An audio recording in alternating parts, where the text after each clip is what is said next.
YouTube, this is Michael Kazmierski Dunn, if you guys don't know who I am, and welcome to episode 16, if I'm counting right, of the Blind Piper Reacts series.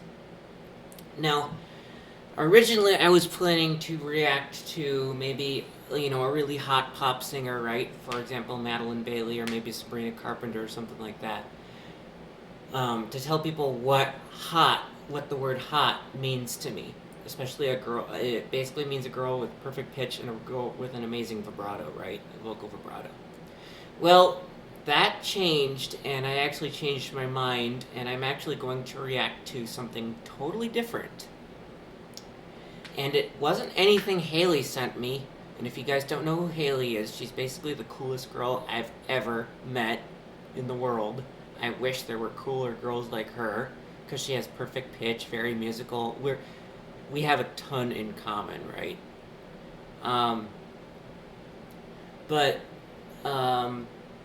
So what happened was, last weekend, I was trying to look for more old bagpipe recordings, right?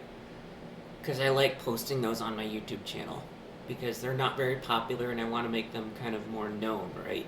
And if you looked at my latest recordings, some of my latest uploads on my channel, you'll see that I put some old recordings on there, old piping records on there.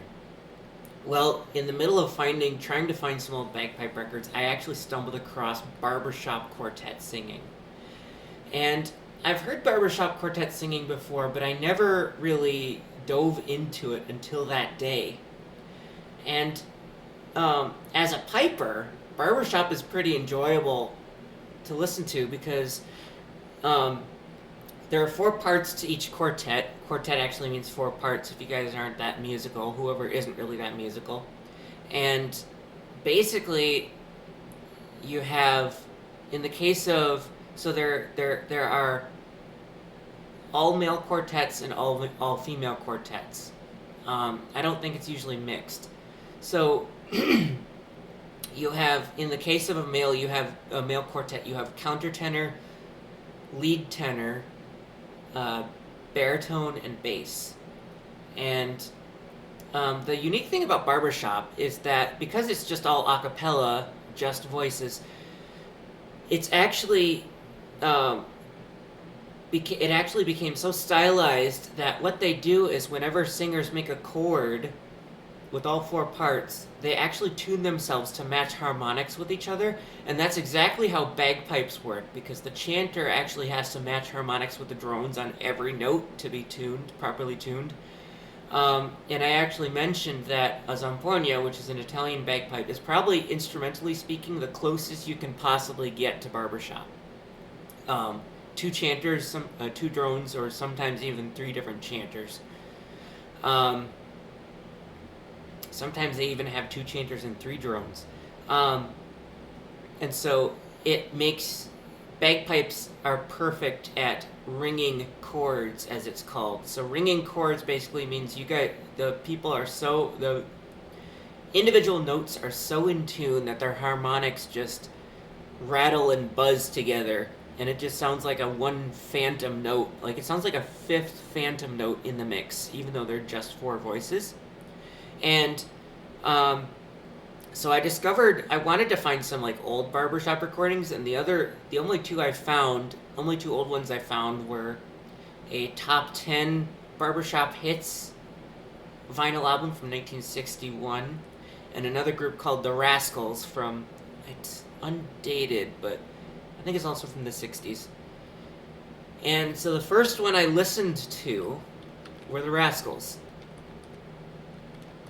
So I'm going to go ahead and react to The Rascals.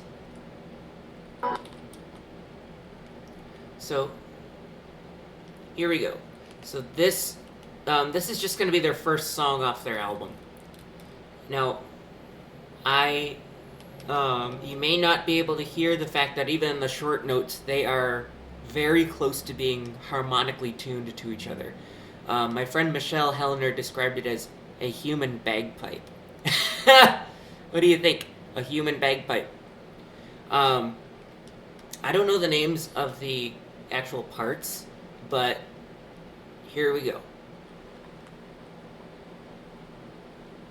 Yes, sir, that's my baby. No, sir, I don't mean maybe. Yes, sir, Wow. that's my baby now. She's a real good looker. Oh, Yes, come sir. on. Why are you guys just talking about looks? There is more to a girl than just looks, you sighted busts. By the way, by the way, by the way, Ooh. by the way, and when I hear that Ooh, really complicated chords. here comes the final yes, sir, that's my baby. No, sir. That countertenor part is amazing at those harmonic seventh chords. Yes, sir, she's my honey. No, sir, I'll get money. Yes, sir. These guys had to have perfect pitch, I swear. Stand and shout now, tell the world that she's my baby. She's my baby. No, no, wow. Yeah, so that's the whole song. So I don't know how rare. I wish perfect pitch wasn't so rare, but I reckon that a lot of good barbershop quartet members ought to have perfect pitch because I can imagine it's very hard for a sighted person to tune their note to be harmonically tuned rather than equal tempered like a piano. But then again, I can imagine that barbershop singers would be absolutely amazing bagpipers because, like I said before, you actually tune a bagpipe chanter to basically ring with the drones. So I think that's another reason why I love barbershop because it combines the elements of piping and singing together, which is actually pretty cool. And another thing I like about barbershop, I would hate to develop a vocal vibrato of my own. And I want to leave that to the girls, right? Whatever girl I find, I don't care to develop a vocal vibrato, right? Barbershop usually has no vibrato. So I guess that's a niche genre that I might get, hooked on. Only problem is I can't really find too many younger guys, like guys my age, that would be willing to form a quartet with me. And then the other problem is I don't know any blind barbershop quartets at all. And so the other problem is having to stay right in sync, like all the syllables right in sync with everyone else. I can imagine as a blind person that might be hard because if it's not strict rhythm, if it's more like a recitative, which is you basically sing in the rhythm of speech. So you don't sing an actual rhythm with the words, you actually sing as if you're talking, but you're still hitting the notes.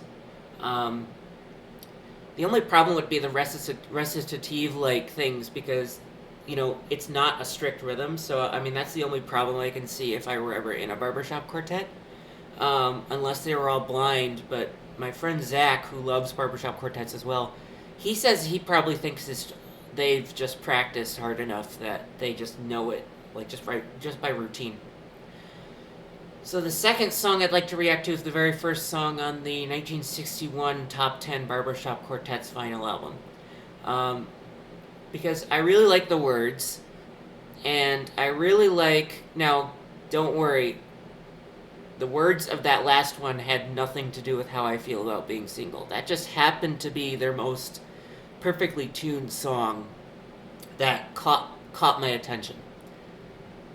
But this next one, I really like the words, and I like the balance between... So, what makes a person's voice up is not just their pitch of their voice, but the formants, which are the resonant peaks in the voice. So, for example, even though I may be talking in the same pitch, I don't know how to describe this. My vocal tract is longer now. And then if I do this, my vocal tract is shorter. You notice I'm talking in the same pitch, right? I like the fact that from the bass to the baritone to the lead tenor to the countertenor, the vocal tract tends to shorten. So the bass has a big vocal tract, and then lead or baritone slightly bigger, and then the tenor slightly smaller, excuse me, and then the tenor slightly smaller, and then the countertenor, you know, sounding younger, you know. I like that idea. I mean, it just doesn't make any sense for an older person to be higher than a younger person, which seemed to be the case in the first quartet, because the countertenor sounded a lot older than the bass, which seems kind of awkward to me. What's worse is if a guy sings higher than a girl at the same time. That just makes absolutely no sense to me whatsoever. So here's their first song.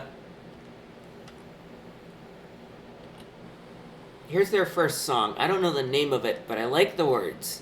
And I don't even know the name of the quartet either. So pardon me for that.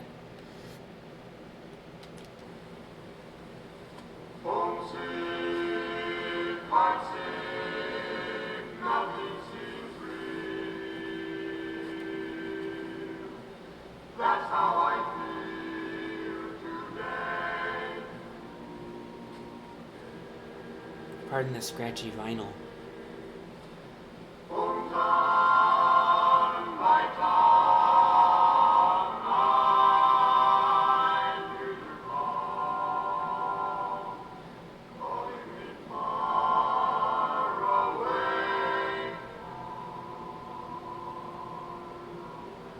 If I had to pick a part, I'd probably be baritone. It's just a little street where old friends meet. Hopefully you can hear the words.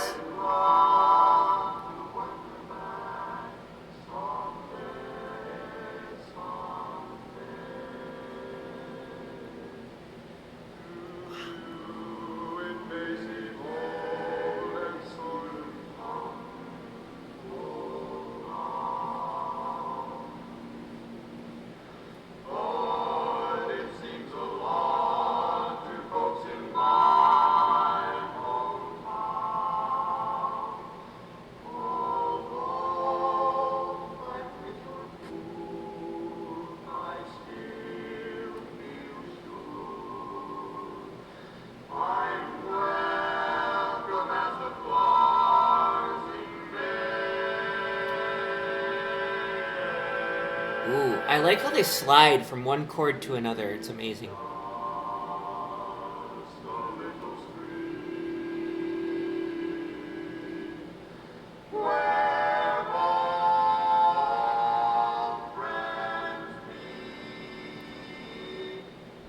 I love how in sync they are too.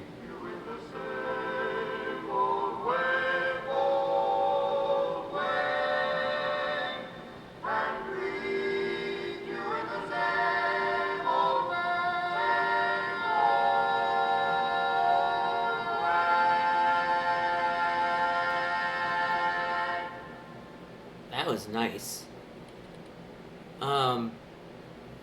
And I didn't even know this. I looked on, there are two really cool channels I can recommend to you guys. One is called Barbershop John, and that's basically where I learned about the terms of barbershop. I didn't know it was called ringing a chord. I thought it was just called bagpipe tuning because, you know, I'm a piper. Duh. I didn't know it was called ringing a chord. And now I know the right term for it. And I didn't know that the endings of a song are actually called tags. So I want to thank Barbershop John for explaining that to me. And then the other guy is a really amazing one-man barbershop quartet. And he can sing, he can ring his notes absolutely perfectly. I mean, it's very bagpipe-like, I swear. And I can put a link to his channel in the description. Just saying the name of the link will be kind of misleading, so I can put the name of the link in the description of this one.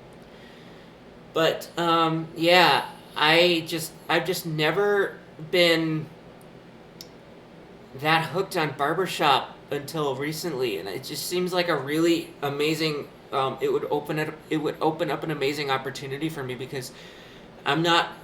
Hey. Look, I love girls with amazing hot vibratos, right? I feel embarrassed to develop a vibrato of my own, however. And so I feel like barbershop, and plus, being really good at ringing chords, I feel like Barbershop would actually be, vocally speaking, my cup of tea, or my can of Coke, because I don't drink tea. I'm a big Coke fan. Or my bottle of Coke. I think Barbershop would be my bottle of Coke. Or my big chocolate bar. Dark chocolate, mind you. But Barbershop is not exclusively men, okay? There are female barbershop quartets out there. In fact, there was actually a society that opened up called the Barbershop, it's now called the Barbershop Harmony Society. The historic name is so long and complicated, I can't even remember it. But it was opened in 1938 because it was on the brink of extinction. I feel like the Zamponia is on the brink of extinction, so I feel like I've been really inspired to start up a Zamponia making and teaching business or something, because, I don't want it to die out. But I can't remember when the name was changed, but it's that's basically the guy version of, like, the society, like Barbershop Society, right? And then the Sweet Adelines? I'm going off of two pronunciations by my screen reader. It's basically the ladies' version, the female version of it. I actually saw them perform at a concert that Haley's Choir did. They were guests. And unfortunately, hate to say it, but there was also a terrible, horrible, no good, very bad soprano with the worst, stinkiest wobble vibrato I've ever heard live. It's like, when is that soprano ever going to realize she is going to ruin her voice? Like, I didn't say that to her because I, obviously didn't meet her, but I was screaming that loudly in my head. She will never be able to sing with the fucking wobble she has. And I swore in my head, because wobbles are clearly, truly bad for the voice. And yet, a lot of people just don't realize that. That's why a lot of people hate opera, Too many people have wobbles. I told ya, too many people have wobbles. So, I posted about my basically becoming hooked on Barbershop on the Perfect Pitch Facebook page, which Haley and I are members. And one of the members is actually a retired member of the Adeline Society, the female Barbershop Society. And she sent me a link to her and 3 other girls back in 1988, so you can probably imagine how old she is now. She's probably really, really, really old. Doing an arrangement by, I believe it was her brother, or maybe her cousin or whatever, doing an arrangement, a barbershop quartet arrangement of George Gershwin's Rhapsody in Blue, but it was changed to the name of Rhapsody in New York. And I can definitely imagine a few of the female friends I have, such as Jackie and Michelle and Leslie from the... So I go to a youth Catholic group meeting. It's better than church because it makes you feel closer to God, because everyone's around your age, and it's no stinky wobbles to bother the heck out of you. But I can clearly see Haley, because she has a huge vocal range, and maybe Michelle and Jackie and Leslie, all 3 of which are from that youth Catholic group, doing this Rhapsody of New York. Now, I don't want to make this go far too long, so what I'm going to do is I'm going to devote episode 17 for the Rhapsody in New York Barbershop Quartet. So, that's basically the story of how I became hooked on Barbershop. I'd love to find 3 other cool young guys that are willing to make a quartet with me. Again, I've never heard of any blind people in barbershop quartets before, so it's going to be a pretty new experience. It doesn't really matter who I'd hate to be the youngest. I'd hate to be surrounded by a bunch of old geezers, because I just don't feel right being surrounded by old people, because I'd prefer, younger people my age. But I don't care about the bass. The bass is singing the lowest note. If he's 100 years old, I don't care. um, but anyway, so that's basically the story about how I got hooked on barbershop music. And if you guys haven't hit the like button or subscribe to my channel, definitely feel free. And join me for another episode of Blind Piper Reacts. This will be the female barbershop arrangement of Rhapsody in Blue. So, yeah. Have a great day, and we'll see you next time. Ciao. Maybe I should amend that. Have a great day, and see you next time. Ciao.